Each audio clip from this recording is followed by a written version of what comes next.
I'm gonna take it again one more time, just a bit more enthusiastically, I guess. That last one was kind of sad. Bwomp, bwomp, bwomp. Hi, I'm Maddie. And I'm Abigail, and this is Two writers. Many Wrongs. Two writers, many hard truths. Today, Maddie and I are talking about the expectations of being a writer as a career versus the realities of being a writer as a career. Both of us obviously have aspirations of being best-selling authors because I think anybody who writes is going to have that aspiration. But we're going to talk about the reality of what it means to be a working writer, and trying to make a living off of it. hmm And it does usually require having multiple jobs or Yeah. being okay with not making that much money. Yeah. Yeah. I mean, the thing that I want to touch on a little bit is just going back historically, we have like writing being a pretty male-dominated field. hmm Um, and, we joke about, oh, well, it's easy to write every day when you have a wife who is taking care of the cooking and the cleaning and the groceries and the children and the everything else going on. hmm Um, but I also think that there's a flip side to that as well. Like you and I have talked about, one of the reasons we're able to pursue our dreams of being writers is because we are financially supported by our partners. hmm Not to say that you and I don't obviously bring value to our relationships, Well, I'll but speak for it yourself. is. Josh would say differently. He knows your value. Uh, Um, he's a liar. No, but I think that I think it's safe to say that there is no way to be a writer independently. You really have to have I would say a partner to some degree, but even if it's just a friendship or a family or some kind of support system, to allow you, I don't know, some kind of like nice life in order to pursue those dreams. Or just having a full-time job and Mm-hmm. writing on the side and Mm-hmm. or having 6,000 different jobs to try and make ends meet, or just being very smart with the way you handle your money. It's definitely Yeah. possible. Like even if you're not Yeah. making a ton of money, you can put a little bit away and save it and just be very careful with the way you use it. But I still think at the end of the day, you're probably gonna have to pick up work here and there to. You're using words like save money, and I don't understand that concept. Well, I mean, when I I I know I have a savings account. I just don't think I've added anything to it in a very long time. horrifying. Yeah, I when I first started working, I think I was making like $26,000 a year. Mm, And that's a different financial situation back mhm, when I was 2013, mhm. 2014. So that was a little different than it is now. But I had an apartment and I had bills to pay. Yeah. And I had to make sure that I tucked away a little bit every month. It wasn't a Mhm. lot. Like it was like maybe like $50 a month to Yep. like have this goal of being able to have like $5,000 in my savings account was what I really Mhm. wanted for Yeah. like an emergency fund. Obviously, you Hmm. should probably have like a year's salary in your savings or at least a third of a year in there. But that was something that was always really important to me because Hmm. I knew that like things are tough now, girl, but buckle up, they could get so much worse. And so I always like to have like a little bit in my savings account wherever I could find a little bit to put away. And I'm realizing that this episode is going to be the angel and devil on your shoulders because you're going to be telling people to like save, save, save, save, save. And I'm going to be like, fuck it, take that time off, write your novel, figure that like, because I think yeah, I think this episode is going to be a lot about choices because there yeah, is different ways that you can make this work, and we're going to hmm, have different perspectives. I'm going to speak from my perspective when I was working full time and it was just me and I had to support myself and I wasn't making a lot of money and I didn't have a lot of like energy after work. hmm, But I still set time aside to write yeah, and just enjoyed it. But now this life that I live where I'm able to like fully invest in trying to make working as a freelance writer between working as an editor and working on this podcast and writing my own stories. And, it's just something that I'm like collecting little things here and there. But I would have never been able to do this, even though my husband supports me financially. I would not have felt comfortable doing that unless Mm-hmm. I had saved up a ton of money to support Mm-hmm. myself. And, for the first year, I was using my savings to pay half of our bills. Wow. So, I wasn't like I was fully dependent on him, but I kept being like, oh Mm-hmm. my gosh, I can't believe I'm just leeching off of him. And it wasn't true because I had Mm-hmm. saved up the money and I was funding myself Yeah. and it still am, still paying and contributing to the household with the money of my savings. Mm-hmm. And so, it's like it does look like just leeching off of my husband because I don't make any money, but I had made a lot of money and I Mm-hmm. did save it up, and that is what I'm using to fund this. Yeah. So I am essentially the complete opposite of that. In so much as I have never had a full-time job. I have always worked at least three or four jobs at a time to piece these things together. So I worked, part-time retail at Barnes& and Noble for years. I did some freelance writing for a business blog for a while. I ran a social media account for a doggy daycare. I used to create and design invitations and sell them on Etsy. I'm trying to think what else I've done. I do the social media marketing for a scholarship and grant foundation still. Eventually, I started teaching at the university level, but even then, it's adjunct, so it's always part-time. So I've always kind of been a jack of all trades, master of none. I've never had like a salary and Mhm. that kind of like steady income. It's always been, well, it depends how many days I can work this week, or it depends how many classes I can get this semester. So it's always been a challenge between making enough money to survive and contribute and not working myself to the point where I'm so exhausted that I can't come home and write. I have this fantasy of just working one full-time job and then being able to come home and write or have my weekends to do whatever I want to do. Now, obviously, this is a pre-child fantasy. Yeah. Now with children or a child, it's very different. But I always kind of had that idea. I've talked to Michael about it before. I said, if we were not married, if he was not in the job where he made enough money that I was able to work these little odd job kind of things, I would probably be a high school English teacher because Hmm. that would be the only reliable, steady income that I think that I could have. When I was working at Barnes& and Noble, I was offered the manager track, and it was tempting, but I turned it down because I was in a lucky enough position that I didn't have to do that. Right. And I know that that is such a position of privilege to have, that I've always had the kind of like, I don't want to,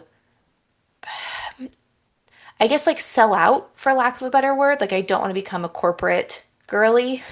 It is just not for me, but I've been lucky enough to not have to do that, you know?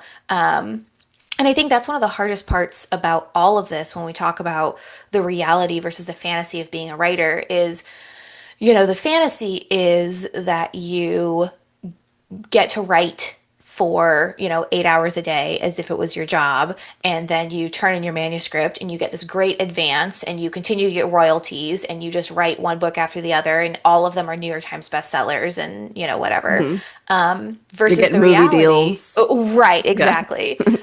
Versus the reality is most authors are also something else. And I'm not even talking about like, basic working authors. I'm talking about freaking Claire Lombardo that we interviewed, who is Hmm. a New York Times bestseller, has two New York Times bestselling books, is also a teacher. Hmm. And I do think specifically a lot of, I'm going to say, fiction writers also work in academia. I think that's a pretty common pairing. But there are lots of other ways to be a paid writer as well. That's not just writing Hmm. books. Yeah. I think Ted Chiang, one of my favorite authors, Hmm. he was a technical writer. Hmm. And I know others that, they worked in like science fields or people Hmm. who are teachers and, there's just like high school teachers Yep. and a lot of them have other jobs that they do Hmm. on top of being a writer. Yeah. And, I think that when we talk about being a writer, being an author, there's obviously what we want to do, which is in the book industry. And so, we have our writers, editors, that kind of niche thing. Um, but for a long time, because my minor is in communications, for a long time I thought about going into marketing because that was another avenue where you Mhm. could use your writing skills and still be creative.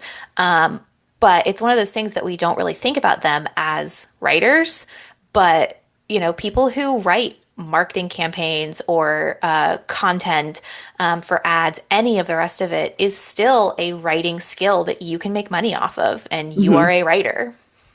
Yeah, I mean, it kind of depends on because I knew I worked in the technical writing field, Hmm. and I knew a lot of people who I would consider writers because they were Hmm. my technical writers. They were writing marketing or other content, but a lot of them had no desire to write stories. Right.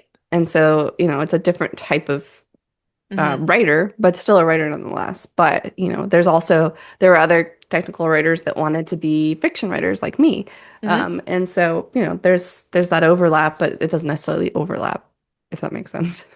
No, no, I completely think it makes sense. I mean, one of the things that like growing up, I always knew that I wanted to be a writer. I just didn't know how I wanted to be a writer, and I can't remember if I've told the story on the podcast before or not.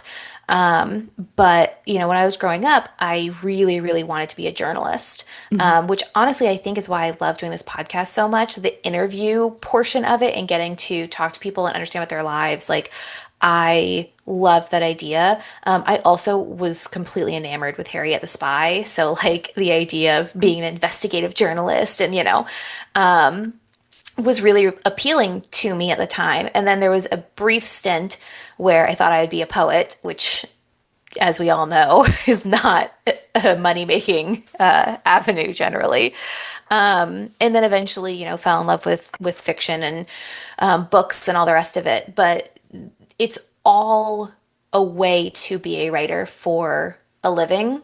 Hmm. And as the reality started to settle in, there was a big piece of me that thought, okay, well, I'll just go and be a middle school or high school English teacher. And then my summers, I can have to work on my novels and, try to pursue writing. And it's always been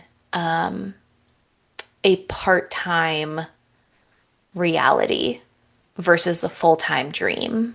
As somebody who's on a different trajectory, like I Hmm. worked and I saved up enough money so that I could take Hmm. a year or two at this point off to Hmm. become a full-time writer. It hasn't been like that. Yeah. Like I do other things and like I work on Hmm. this podcast and I work on a literary magazine and Hmm. that takes up like half of my time. So it's still only part-time being able to work full-time on the writing because it's also not sustainable because if you're not used to writing 8 hours a day, it is Right. like I used to write like 1 hour a day. That would be my Hmm. thing. And then now it's like you have to write 8 hours a day. And I get really stressed because I'm like, I don't think I can sustain that. And I Right. have well, like in the beginning I tried and it just broke me because it Hmm. wasn't something I was capable of doing. So I realized I needed to kind of like get other things to do to help because like at the end of the day when you're working all day long or you're doing other things you're like filling up that creative cup you're starting to Hmm. think about things and you're getting excited about writing but when you sit there and you stare at a blank page and you tell yourself you have to write for 8 hours there's nothing filling your creative cup you're just empty and nothing comes out. I think that that's a really great point because there is like if you were sitting behind a desk at a corporate job working on the same spreadsheet for 8 hours, like your brain would be mush. But for some reason, thinking about writing for 8 hours sounds like this dream. But the way that you put it, I mean, that really does kind of bring light to the reality of the situation of like, you can't just sit there and crank out a story. Even if you were working on like one book for an hour and then moving to edits or moving to planning or moving to like trying to work on different projects, something like that to have the turnover, you are all day pouring in creative energy and not doing anything to gain any of that back. So I like the way that you frame that because even the fantasy it doesn't make sense like now that you're Right. talking it through. Well, because that's the thing. That's the problem I ran into when I decided to quit my job and work full time as a writer. I had this idea of what it was to be a writer. I'm going to sit. I have 8 straight hours. I can sit here and write. Hmm. But that was never, that didn't work. And I kept trying it and I kept trying it. And I felt like, oh, I'm such a loser. I can't do this. Yeah. And like now I'm trying to go back and reframe it. Like, let me remember a couple of things. One, what was it like working an 8 hour job? Yeah. Just period. And Hmm. also what was your writing life like before when you were writing content Hmm. religiously? And it looked very different than it looks now. There was a lot of more time spent on refilling my creative cup, like reading stuff, watching stuff, daydreaming about what it was, kind Hmm. of mapping it out, reading craft books. All of that is part of writing. Yeah. And so I've tried to incorporate that in my day, trying to balance between like having times where I read and also like working on this podcast and working on my literary Hmm. magazine that I work for. Those are also helping to refill my creative cup and Hmm. rate it ends. And then I only spend like 2 hours a day working on like actual sitting down physically writing Hmm. because that is more sustainable than sitting there for 8 hours and not accomplishing anything. That's also still incredible to me, though. 2 hours a day is still so much. Like when you think about it, that most people in our position kind of sit down and like write when we can. Hmm. That's really awesome that you're able to still sit down and focus those 2 hours to And crank out it's word not count. every day that I do two Yeah. hours. I take like Wednesdays are kind of Hmm. like my days in which I focus on this podcast or my literary mag. And then I do Monday, Tuesday, Thursday, and Friday are like my writing Hmm. days. So it's 4 days a week, 2 hours a day is what I try and aim Nice. for, which I feel guilty about because it's like, well, I'm off all day long I and I'm only know. writing 2 hours a day. Hmm. But I think this something I want to dispel about the fantasy of writing versus the reality is there's so much more to writing than actually sitting down and starting to write. Hmm. There's so much more that goes into it that you don't really think about because it just happens organically. Like Hmm. you're watching a TV show and you're like, oh, that gives me an idea for a character, and you start daydreaming about what Yeah. that character is. That seems like you're doing a whole lot of nothing, but you are actually writing and like Yeah. filling up that imagination and creative cup that you need. There is like an aspect of allowing yourself to play Hmm. that if you put yourself in a box and like force yourself to create content, it's not like being like a technical writer where it was like I had to generate content all day long, but I had like I'm looking at this piece of software and I'm explaining how it works, and I have like Hmm. this backlog of knowledge about how phishing scams and how to avoid them and like what to look for and security and stuff that I'm pulling from. And it's not like I'm not reinventing anything new. I have something in front of me. Whereas Hmm. you have to be constantly refreshing and filling up that creative cup if you're ever going to be able to write. Yeah.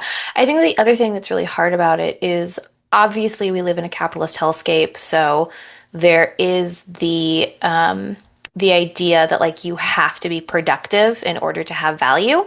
Hmm. And so I think that, when you're working an average 9 to 5 job, you at the end of the day can present some type of deliverable generally, or at least can show a checkbox of these are the things that I did to work towards something at the end of the day.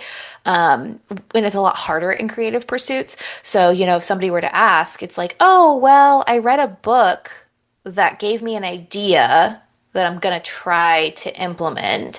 And like it sounds like you didn't even do anything, when you did, like writing is a slow process. Um, Hmm.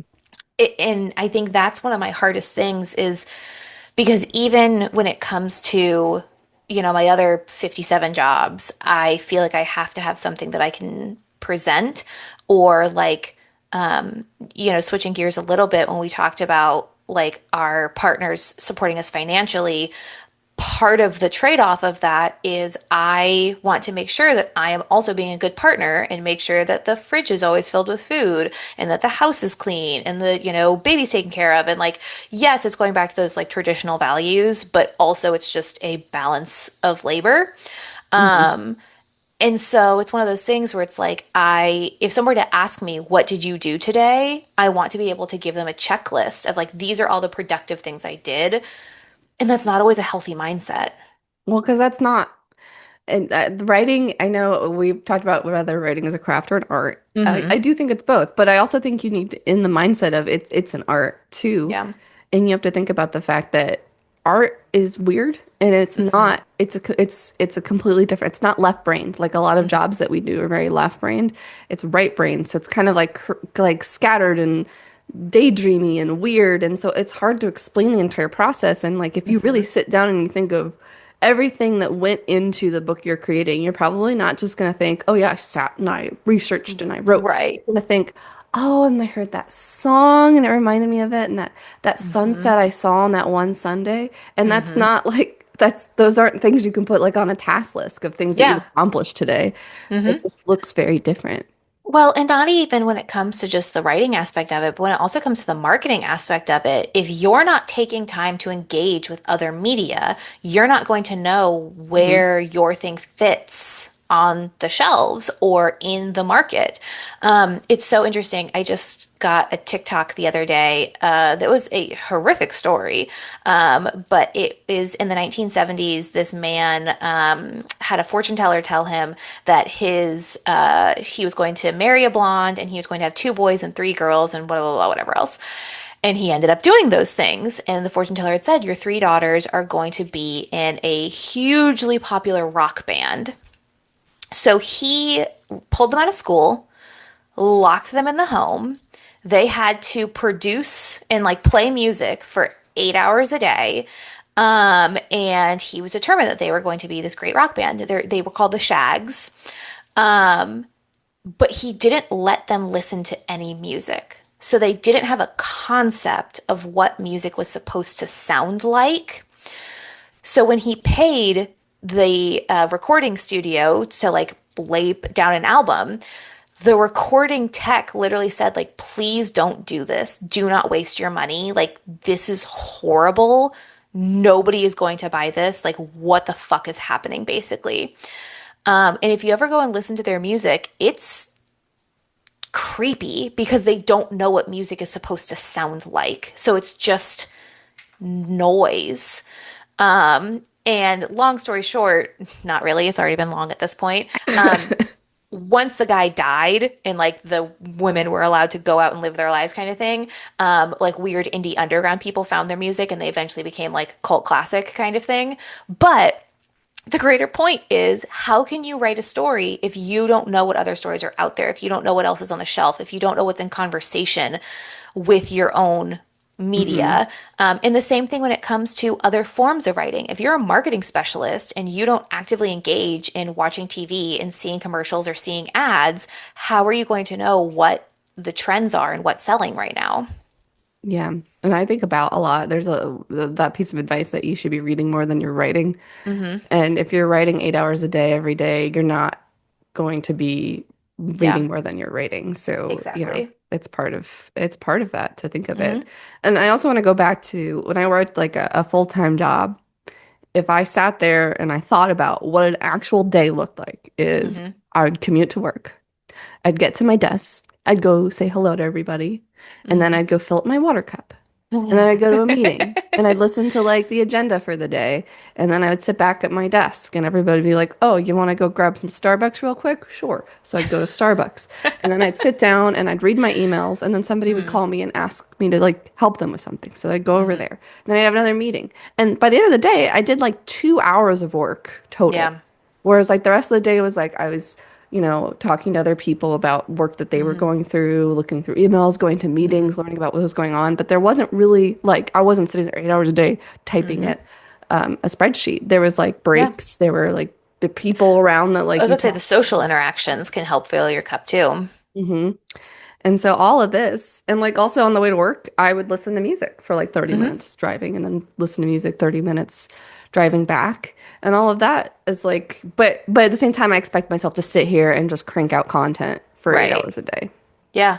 No, absolutely. And I think that part of that is hard because there is the the messaging behind that too. I mean, I don't remember what author it is, but he talks about, every single day I write for 5 hours and I lock myself in my office and that's my job and that's what I do and blah blah blah. And it's just, I guess that's great if that does actually work. And certainly when you are a world-renowned author who is expected to crank out a book a year, I think that there probably is some part that you have to do that. But I also think that it's a muscle. Kind of like you said, you were getting fatigued trying to do that. And I think it's something that needs to be worked up to. I tell my students all the time who are like, I'm not good at writing. I'm like, right, because you haven't practiced it. Like, why would you be good at writing? Hmm. It's not like it is a muscle that needs to be exercised. It's not something that you can jump in and just do automatically. Yeah. And Yeah. like, not to hammer the point of reading is really important, but like, Hmm. I think I've told this story before, but I took like a year, like a writing that I did a year ago, and then I read like 20 books, and then I wrote something else, and I compared the two writings, and they were completely different. Mm. Like I just, you absorb so Yeah. much when you're reading. You like, because humans, our whole thing is pattern recognition. We're very like Yep. attuned to recognizing patterns and how things Hmm. sound and how things flow. So the more books that you have, even if you're not actively thinking about it, you are absorbing this is what a book sounds like. This is what it sounds like to describe a character. This is what dialogue sounds like. And so that's something else that's like helping you build that muscle is that understanding that you're absorbing about Hmm. what writing sounds like and what it should sound like. So even Yeah. just reading, practicing writing, sure, but also reading so that you can see what you're supposed to be looking like. It's like trying, like you said, like the music thing. Like, how can you Yeah. do the music? Like, of course, there's muscle memory to be able to learn how to play a guitar, Of but you need the course. other element of like, what should it sound Yeah. like? What could it Right. sound like? Yeah. And again, when you're querying a book, one of the first things they ask you about is what are your comp titles? You have to be knowledgeable about the rest of the industry that you're trying to get into. You can't just go in blind and be like, I don't know, this. It's like, well, okay, but who's going to read that? Who's this audience for? Who are you writing towards? You have to understand the larger industry behind it. So I just looked it up, and this is just, the little Google like AI overview answer things. But Stephen King apparently says that he writes every day, including holidays, with a consistent daily word count, which I think is another problem. We'll talk about that in a second, but the word count specifically. And it says he typically starts between 8 or 8:30 and works for several hours, aiming for 2,000 words. So rather than write towards a certain time, he writes towards a word count goal. And then Joyce Carol Oates says that she would write for 8 hours a day working in longhand, which can you imagine the carpal tunnel on that? For Like, 8 hours. shit, Oh my God. right? Yeah. Murakami says that he starts at 4 a.m. and works 5 to 6 hours straight, which is insane. Isaac Asimov was said to work for 7 days a week from 9 to 9, only taking small blocks, and that he did not believe in writer's block and worked every day regardless of inspiration. And it's just like that's cool, like that's great for you guys, but how long did it take to get there? I wonder. Like Right, how long did but it take also to get like that consistent? also, like, not, I love Isaac Asimov, don't get me wrong, Mhm. but there's some short stories that show that he doesn't believe in writer's block. Like, Yeah. I don't know what you're doing What is here, it? Isaac. Quantity over quality. Yeah, I mean, he's got some bangers. I mean, Oh yeah. like you got like you Yeah. do it so much. Every once in a while, you're gonna get a banger, but like, I I could not read that the short story collection of his that I was reading, but I Wow. couldn't read it. I had to listen Hmm. to the audiobook while I was playing Final Fantasy VII Crisis Core. Because like I Yeah. couldn't just sit there and listen. I had to also be beating up some Hmm. fiends while I was doing it. Yeah. No, absolutely. Um, so I think that again, there's so many different ways that we try to measure ourselves of I'm going to write for this many hours. But I think that word count can be almost just as toxic. Like I think it can be helpful at some point. It's good to have goals, but I don't know. The people were like, I wrote 2,000 words today. It's like, well, I wrote 200 and I still feel pretty good about that. It's just any way to make it a competition sucks. Yeah, I also think what's interesting, I know that there's a lot of like wildness to what you just Hmm. read, but still very different. Yeah. Like there are people that wrote, I write 2,000 words. Once I'm done, I'm done. It doesn't matter if it takes me an hour or eight, like Yep. I'm done. The other ones are like, I write every day for 8 Hmm. hours, even on holidays. Girl, don't do that to yourself. Right. But like, Exactly. Yeah. um, I think what's important is to find out what works best for you and find out the style. And like, writing doesn't have to be pretty. Writing doesn't have to look like you're sitting in this room with a fireplace and a cat and a cozy armchair and you're just Hmm. cranking out beautiful chapter after chapter. And like it's just very glamorized what it looks like to Hmm. be a writer. And I think you can get kind of hyper fixated, like my space doesn't Hmm. look right, or I might not be doing this right because I've Hmm. surrounded myself with books and candles and I'm still not creating like the next romantasy Hmm. that's going to take over TikTok. Right. And I think that you just, at the end of the day, it has to be what works for you. And Hmm. sometimes that looks very different. Like for me, I like to handwrite. I'm not handwriting 8 hours a day Insane. though. Yeah. Yeah. That's not gonna happen. Yeah. I do want to jump off of that a little bit and talk about the modern day expectations that are shown with things like TikTok. Let's be honest, I do a pretty shitty job running our social media. I do my best, but um, it is it is discouraging at times engaging with other authors' content. And you have tried to do the TikTok marketing thing. So obviously you know that so much of it is about the aesthetic of being a writer. Hmm. Because there are people out there who are just trying to pitch their books, and it is like, you know, throwing paper at a wall and hoping something sticks. But like the real TikToks that take off are very aesthetic, soft, like very soft in how they feel, and they always have some kind of like vague piece of advice. Or they are the super chaotic, like, oh my gosh, look at me, like I'm so busy and crazy and blah blah blah, like, kind of thing. And I feel like there's some truth to both of those, but it presents a certain picture that's very hard to follow up with. Yes, I think that's something that was another thing that, made it really hard for me to do the thing that I wanted to do was because I felt like I had to do it a certain way. Hmm. And there was also the pressure of like talking about it on social media that I needed to have like that checklist at the end of the day to be Uh-huh. proving that I was doing what I was saying.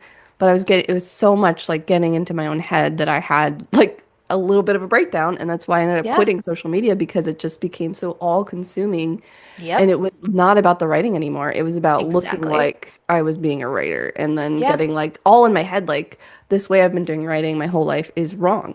Hmm. And Yeah. then now I'm having to unlearn all that now. Well, and there is a certain part of it that's nice, um, in the attempt to form a community around it. There are Or authors that I follow who will say, like, oh, I spent 6 hours today rewriting, one chapter or something. And like that is relatable, but that's not every day. Um, and I think that that's the part that gets missed is Hmm. that it makes it feel like, oh, well, this is what I'm supposed to be doing every single day. And there is no every single day when it comes to writing. Every day is going to look different because you are approaching different things. A writing day is going to be different from an editing day, is going to be different from a reading day, is going to be different from, whatever else. And I think that the social media aspect of it, the fantasy of it, like we're talking about fantasy versus reality, is can be kind of discouraging. Yeah, because you feel like I'm not writing like that, therefore there's something wrong Hmm. with me. Yeah. And I think what's important is at the end of the day, like take in all these things, see how other people are Hmm. doing it, learn from what other examples of people writing are. But at the end of Exactly. the day, you need to close it all off and find what Hmm. works for you. And maybe you are Yep. the kind of person that can sit there every day and write Hmm. consistently, XYZ.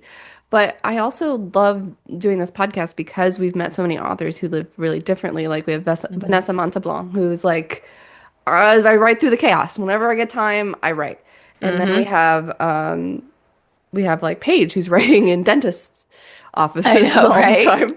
Yeah, And exactly. then we have Claire Lombardo who Hmm. she's like I haven't written in like a year, Yeah. but she's still a New York Times bestseller. She's still an author.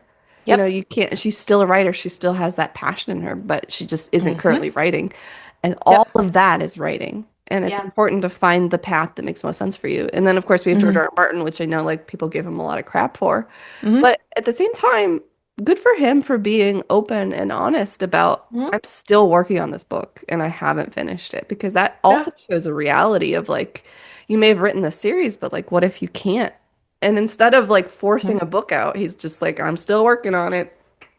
Well, and I think that's the hard part too, is that we have the fantasy of becoming the full-time author without recognizing the pressures that go along with that. Hmm. When I was in like middle school reading The Hunger Games for the first time, I really felt like the third book was incredibly rushed and like just didn't align with the other ones and was all into the love triangle and like less about the, actual universe and blah blah blah. In rereading it as an adult, I felt myself having some like affection for Suzanne Collins and kind of recognizing, well, the time that this was published is going to, her editors, her publishers, whatever else, are probably going to ask for more of that love triangle. Hmm. And focus on those aspects that were selling at that time. And you think about that versus the books that she's churned out recently, and how different tonally they are, that they truly are focused on the dystopia of it all and how did we get here, that is resonating with this new generation of readers. And so I think that that's an aspect that people don't really think about as well is that when you become a full-time author, the pressures that go along with Hmm. the not just expectations of fans, like in George R. R. Martin's case, but the expectations of publishers, agents, editors, everybody wanting your book to be shaped into this next thing. I Yeah. still want it though. I, I still I I want still that want it pressure. so Give it to me. badly. I know. I know. But no, I just, it's not easy. And not to say that any job is easy, but I think that people pretend like creative pursuits are easier than other things. And, I'll give you, I could never do Michael's job. Never in a million years. I'm not equipped to be in a hospital setting. Absolutely fucking not. Hmm.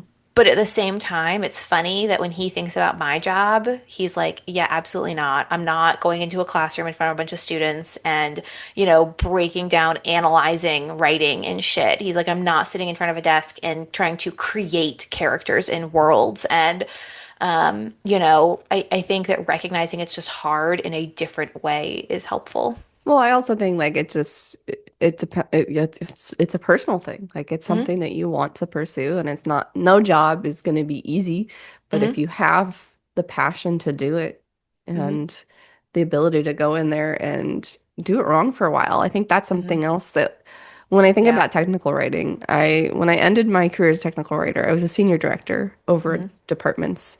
And but when I started, I remember like my first 2 weeks of a technical writer, and I was thinking, oh Hmm. no, I can't do this. I don't know how to do this. Nobody's taught me how to do this. I'm not Yeah. smart enough to do this. Hmm. And then within 10 years, I was a senior director. So like just Yeah. kind of I had Hmm. that panic of like, I don't know how to do this. I'm gonna get fired because they're gonna realize that I'm Hmm. too stupid to be able to do this. And I sat there and I was like, no, I'm gonna figure out how to do this. I'm gonna do research on Hmm. what a technical writer does. I'm Hmm. gonna talk to my team and figure out what they do. And I just committed myself to doing it. And you don't Hmm. have to be good at something when you Yeah. start it, and that's okay. And Yeah. we've talked about in the past like the shitty first draft, Hmm. and just writing can be really messy and writing can look really bad for a Yeah. very long time, and that's Mhm. okay. Nobody Yeah. has to know that. It doesn't have to be aesthetic. You don't have to be aesthetically writing the Hmm. entire time. Hmm. But you also don't have to be this crazy harried mess all the time. Like, I don't know about you, but when I was in high school, there was always those kids who were like, I only slept for 4 hours last night because I was up doing homework forever. And as if it was like a A big prize to struggle. You know what I mean? And it was just one of those things where it was like, dude, you cried when you got a B. Like, it's not that serious. And I think that that's the other part of it. Like I was talking about with the two different aesthetics on Instagram, is there's almost that prize for struggling. And it's like, yeah, the poor that doesn't exist. starving author. Yeah. Right, exactly. Like it's okay to take a break and like to take care of yourself at times. Um, but going back to you talking about your career as a technical writer, I think one of the other things is, you became a senior supervisor not just because you knew how to do technical writing. You also knew how to communicate with your team members. You knew how to manage people. You knew how to communicate with, I assume, clients. I don't really know what you do. But like you had Never. people skills and interpersonal skills as well. And I think Mhm. that's the part, that's the same thing is that as a writer, yeah, that's great. You can sit down and write for however long a day. But then you also have to have the editing skills and the marketing skills and, be able to talk about and sell your book. And there are so many other skills that make you successful other than just sitting down and writing. Yeah, that's so important. And I think that's why I've chosen the other pursuits I've chosen outside of Hmm. writing, like being an editor. I think it's important for me to Hmm. read other people's writing to kind of see what is going on with my Yep. peers, but also like improving my editing skills. Like since I've Hmm. become an editor, I've gone back and I've like read like grammar books, like starting over from zero, like what is a comma? How do I use it correct? Because I want to make sure that I'm doing it properly. Oh And my so God, like I love you. that's going to improve my I have oh my gosh, it's so You're so embarrassing. cute. It's so embarrassing. I have like my Google Keep has like a ton of notes about grammar. And Hmm. like I'm going in and I'm finding like really complex sentences and novels and like putting it into the AI. And I was like, okay, explain to me why the Yeah. commas are in this place so that I can Hmm. like fully understand. Because it's like, you read something, Yeah. you're like, oh, a comma needs to be here. And I'm like, no, I want Hmm. to understand why it's there. Oh my Because that's the kind of gosh. person I am. But I also do this because it's important to me to learn how to talk about writing. And Yeah. it's important to me to Hmm. be able to talk to people because I'm not a social person. I don't like talking to people. I remember when I applied for the team lead position Hmm. for the first time when I was a technical writer, I literally threw up when I did the application because I Oh. was so scared. I'm like, I don't think I can do this. I don't think I can Hmm. lead a team. I don't think I'm Hmm. the kind of person who's capable of talking to other people. Hmm. And my team lead, who was quitting, that was why she's like, I think that you would be the perfect team lead. Yeah. And she believed in me and she saw that I could do that. Hmm. And I didn't think I could, but it was something I wanted to try because it was so scary and it was Hmm. something I wanted. And so I did anyway, even though I was terrified. Yeah. And ended up becoming a senior director. So I guess I wasn't so bad at being a manager, but you don't You know. underestimate yourself consistently. Let's be real. That's like one of your trademarks. But that's what I want to do is Yeah. like put myself into situations that are going to help me as a writer and build my Hmm. writing career in different Yep. ways. Yeah. Well, and I think even that's one of the reasons why I love teaching is one, it puts me in an editorial position of going through reading people's papers. And two, it allows me to talk about A couple different things. Like when I'm teaching my beginning English classes, I focus really heavily on the rhetorical appeals, and talking about the way that authors write forces me to really think about, okay, is this sentence doing all the heavy lifting it could possibly be doing? Hmm. Um, and then when I'm teaching creative writing classes, like obviously I'm engaging with what makes good dialogue, what makes good setting. And so in the same way, it allows me to engage with writing from an outside perspective and not just as the writer, which I think is really beneficial. And I think that's why you see so many authors who are published in what we would call successful also being in other jobs that are like writing adjacent, because it's only going to help us be successful to view it from an outside perspective as well. Right. And so I think even though we don't literally sit down and write 8 hours a day, Hmm. everything we are doing is Hmm. for our writing career at the end of the day. In Yeah. different ways, we're building towards that in some way or another. And yet I still have a really hard time telling people I'm a writer. I think it's because there is that fantasy of what a writer looks like. And Yeah. we see writers who are like turn out a book every year or every 6 months or Hmm. something crazy like that. And Hmm. that is abnormal. Hmm. And like if maybe that's the type of writer you are, maybe it's not. Just you Yeah. have to find what kind of writer you are. Every writing looks very different. And I Yeah. think that's something we have to remind ourselves is like when Hmm. people are critical about like, oh, you haven't published your novel yet. It's like you don't understand Hmm. what has gone into working on this novel. Because Hmm. I too was in that fantasy of like I had written the second full draft of my novel and I quit my job and I'm like, oh, I can finish this in 6 months. Yeah. And here we are 2 months later, I mean 2 years later, and it's Yeah. not done yet. It is, but Hmm. I could not, my novel could not be at the place it is right now had I Yep. not had everything that happened in Yeah. between here Yeah. and now. And I gotta tell you, even with the novel that I'm querying, I'm still, oh, I could rewrite that better, or oh, I could change this character, or oh, I could, and I have to stop, and I have to allow myself to move forward at a certain point and trust that the greater writing process of if I get an agent, if I get an editor, that they will help direct it in the way that it needs to go. Right. And, again, that's where it comes into writing is not a solitary pursuit. It is a team effort, and just finding the right team is part of the struggle as well. Hmm. And I think that's another part of the reality that people don't always think about. Right. But yeah, it's really hard because even the fantasy, as we continue to break it down, is becoming less desirable, Right. Because which is kind of nice. it doesn't really make any sense and Yeah.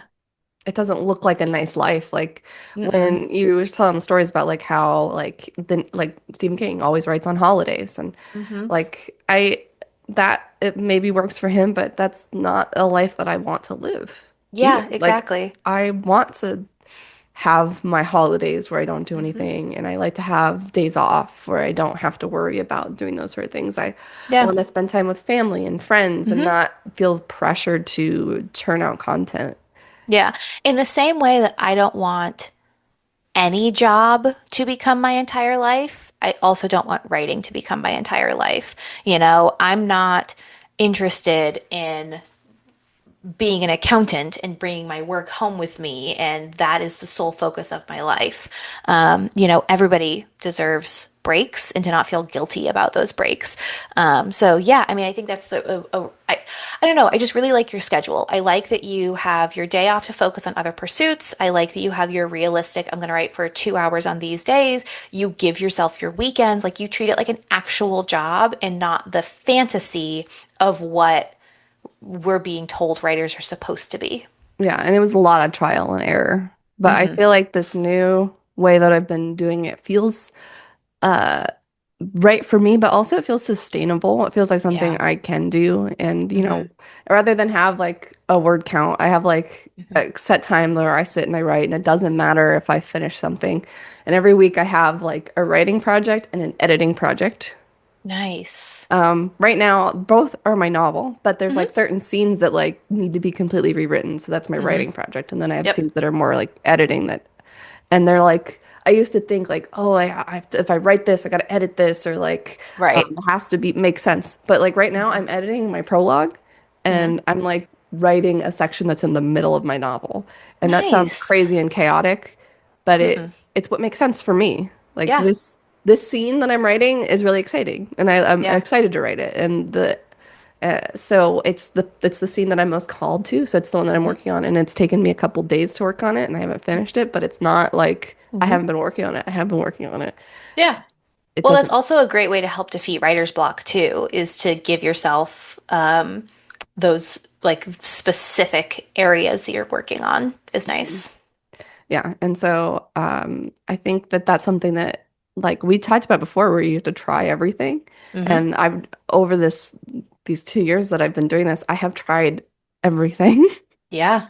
and But I think that you need that long to be able to try everything too. Like I have been able to try everything because I don't have the ability to dedicate the time to trying a bunch of different stuff, you Mhm. know? And I feel like if you're really going to be able to make a career out of this, it's super important to figure out what works for you. Yes, finding the rhythm and Hmm. not worrying about what it looks like to anybody else. Yeah, Because exactly.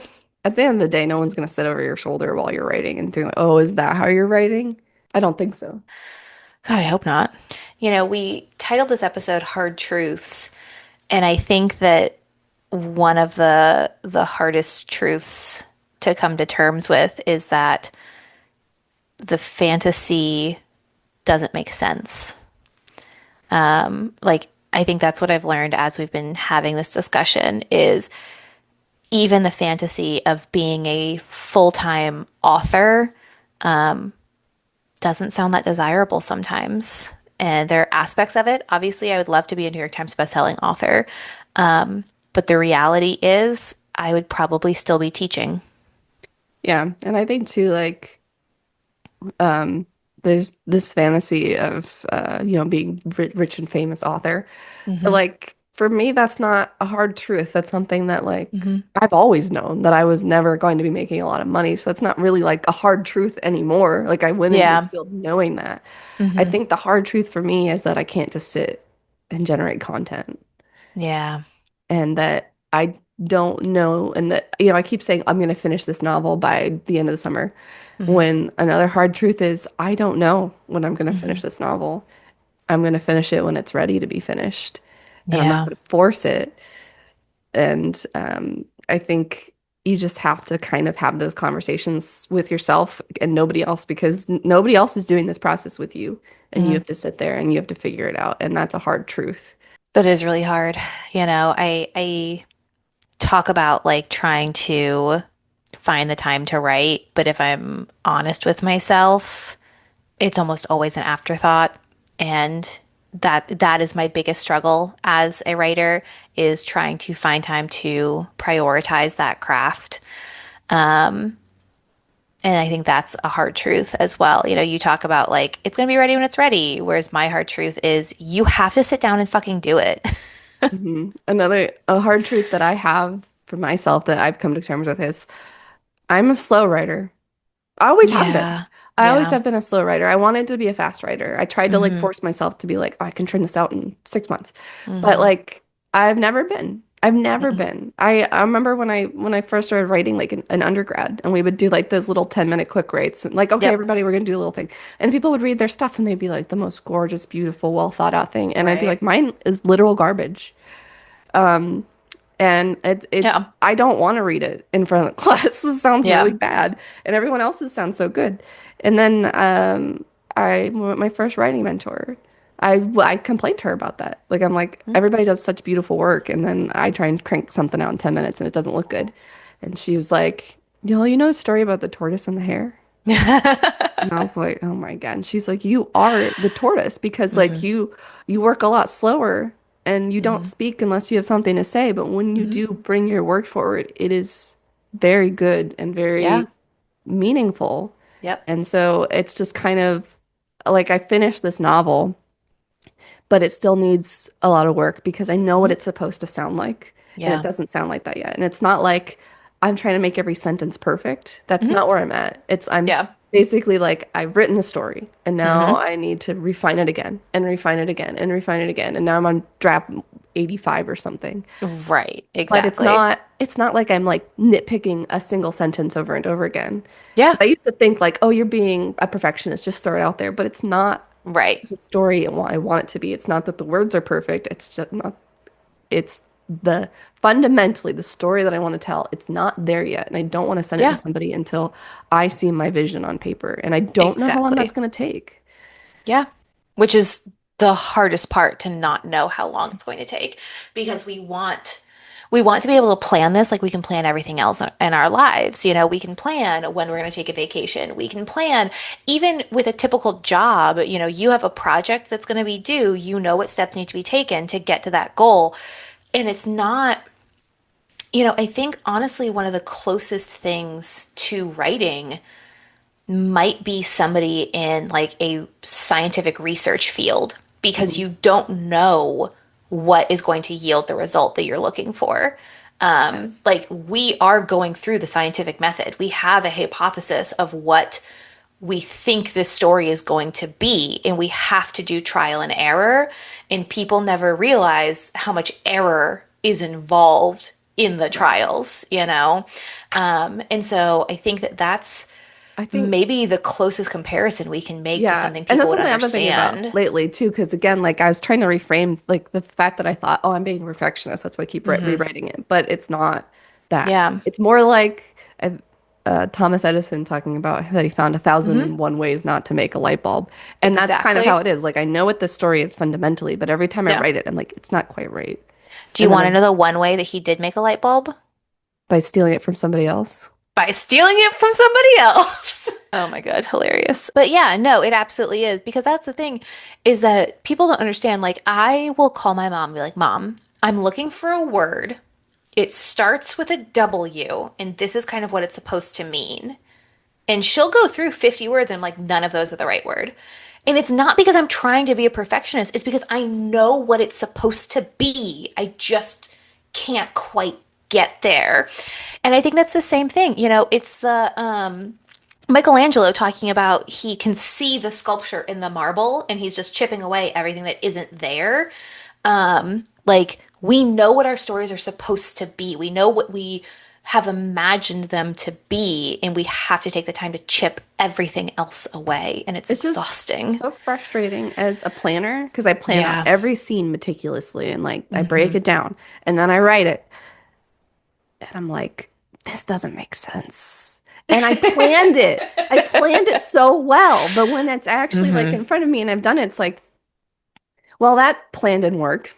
Yeah. So, Yeah. but some of it does work. So then I have to like kind of go back to the drawing board. And I think it's frustrating because it's Hmm. like, no matter how much I plan, Hmm. it's going from an outline to an actual novel, it's going to be Yeah. very different.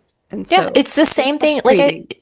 it goes back to the scientific process or scientific method. You have a hypothesis, you've planned out the experiment, and it didn't work. And then you have to figure out, why the fuck did this not work? And go back. It makes me think of, I made the mistake of taking AP chemistry in high school. And I'm going to sound so stupid right now. It starts with a T.